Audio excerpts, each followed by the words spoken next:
యేసయ్య కన్నులెత్తి రమ్మని పిలువగా యేసయ్య కన్నులెత్తి రమ్మని పిలువగా త్వరగా దిగేను గతి మారిపోయేను త్వరగా దిగేను గతి మారిపోయేను స్థితి మారాలంటే స్తుతి చేయాలి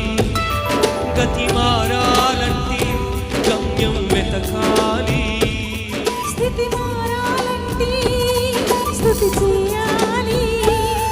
గతి మారాలంటే గమ్యం వెతకాలి పరలోకం కావాలంటే ప్రభువే కావాలి నెమ్మది కలగాలంటే ప్రభు యేసుని